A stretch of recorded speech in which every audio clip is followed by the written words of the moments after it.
If you spent more than 5 minutes on the internet in the last week, you've probably seen the video of the single man being completely attacked by a mob of people in Chicago. We're going to talk about that and a few more details about why I think it's a good idea to carry a firearm. That's coming up on Survival on Purpose.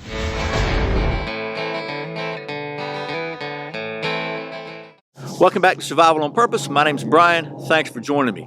So this is going to be another edition of the Why I Carry series. So again, last week in the United States, we had a presidential election and Donald Trump was elected president. There are a lot of people that aren't happy about that. It was a very, very divisive campaign, very divisive election season. There's just been a whole lot of anger and frustration on both sides throughout the last couple of years, and it seems like there's just a lot of division and strife and animosity in our nation right now, which is a shame. So anyway, the video was posted last week that gotten a whole lot of airtime. I think there's every major news station's carried it. It's just been all over the place, and it showed one man being attacked by a mob of other people, and basically somebody in the background yelling that it's because, you know, he shouldn't have voted for Trump. So the apparent reason for the attack was because apparently he was a Trump supporter. I don't know the details. I never could see any indication on the video that really said that. The video is kind of short, and it's one of those phone videos, so but you can definitely see this guy's getting kicked in the head, hit. They're just attacking him. He tries to get away and go to his car. They jump on him again and start beating him. I think they wind up stealing his car. It's just it's a bad situation. But what it brings up to me is one of the flawed arguments for gun control, in my opinion. So the people who think that we would be a much safer place if everybody were unarmed. There's a couple things they always overlook. They overlook the fact that if that were true, which it's a pipe dream, you'd have to be riding a unicorn to really think it's actually possible. But if you could just wave a magic wand and take firearms away so that nobody had a firearm, what that would take us to, that would take us back to prehistoric times, so that basically whoever's the strongest and the toughest can dominate whoever's weaker. Whether you're a man or a woman, you may be the toughest guy in the world, but there's always somebody tougher. And 5 or 6 people can frequently be tougher. So this guy could have been Superman, but you got 5 or 6 people jumping on him, kicking him, hitting him. You know, he really doesn't stand a chance. Or most of us wouldn't stand a chance. What about a woman? What about your wife, your mother, your daughter, your sister? If we could remove all the guns, then what that would mean is that mobs and gangs and bullies and people who are bigger and stronger, they could just dominate everybody else, and they could completely attack you, and there's nothing you can really do about it.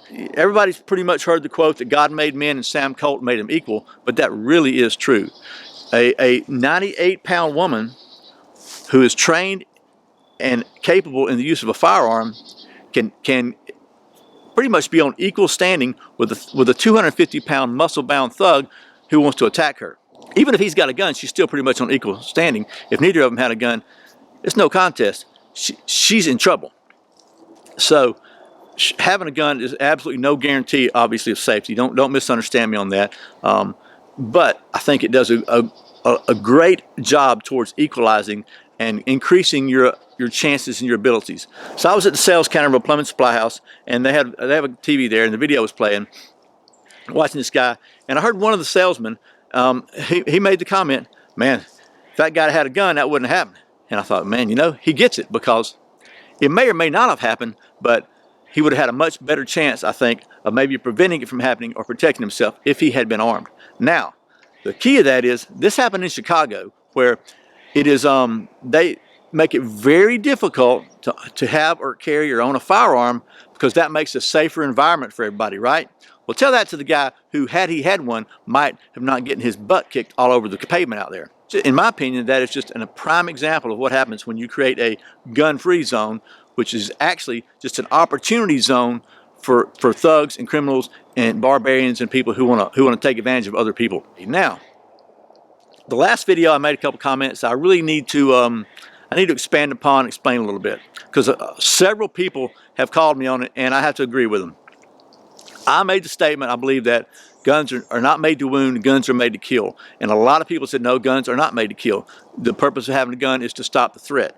And I understand that, okay? I guess what I want to explain is, my point is that I was trying to make was that if you make a decision to carry a gun, you have to accept the possibility that taking somebody's life is a possible logical outcome of your use of that firearm. It's not that you're walking around trying to kill somebody. I certainly don't want to kill anybody. I hope I never even have to shoot anybody. But sometimes that, you know, that's just an outcome. Another comment that I really want to address, I had a couple people say it. Man, it was that you have to look at that one. It's about a shooting in Walmart, but basically a good guy shot a bad guy, and the bad guy died. And the comments were like, why did he just wound him? He shouldn't have to kill him. Taking somebody's life is horrible. He should have shot him in the leg or shot him in the arm. Let me just tell you right now, in my opinion, that ain't nothing but a Hollywood myth, okay? Sorry for the Georgia redneck, but that's the way I feel about it. Every single law enforcement training I've ever heard of and ever read, every self-defense class I've seen, every bit of information and literature and training on self-defense with a firearm says that you aim for center mass, from here down to here, you know. Two reasons. First of all, probably a bunch of reasons, but first of all, that is a big, solid, easy target to hit. If you do that, you got less chance of missing, of winging, of going through, of hitting innocent bystanders, and of collateral damage. The second reason is, and by the way, collateral damage is a big deal with firearms. If you take a look at some police shooting statistics and see how many rounds did not impact the target. You shoot somebody in the arm, it's liable to go right through and shoot somebody else. Center mass is the thickest, biggest part of most people's bodies. It's got the most ability to stop the slug from going through, for one thing. Second of all, that's where the vital organs are. You've got the most chance of stopping that threat immediately, not allowing it to continue. This whole thing on TV and movies that you see about somebody getting shot and they're going down, I'm telling you, everything I've read, and I've read a pretty good bit about it, there's just so many stories of people getting shot multiple times and continuing to advance and attack. So, in my opinion, the best advice to take is from the professional people who put their lives on the line every day, and that's the brave men and women in the police forces across the United States and across the world. And they pretty much say center mass. I think that's the best chance you've got, and the safest chance you've got if you ever have to use your firearm. God forbid, and I hope none of us ever do. Anyway, having that said, that's the two comments I really wanted to reply to. I understand guns are not designed to kill; they're designed to fire a projectile, but sometimes completely true. The consequence of that is somebody loses their life. Hope that never happens to you. Hope it never happens to me. But anyway, if you haven't seen that video, I can't believe it, but in my opinion, that's just another example of two things. First of all, why gun-free zones just don't work. They don't create a safer environment. They just create a more victim-friendly environment, I guess. It makes it easier for people to attack victims. Second of all, in my opinion, I think if you're able to do so legally and you're willing to take the time to train and practice and do so safely and responsibly, then I recommend that you carry every day. Anyway, that's it for this edition of Why I Carry Every Day right now. As always, thanks for watching Survival on Purpose. Thanks for subscribing. Thanks for clicking that thumbs up, for sharing this video with all your friends, and thank you so much for doing all your Amazon shopping through the Survival on Purpose links. I really appreciate your support.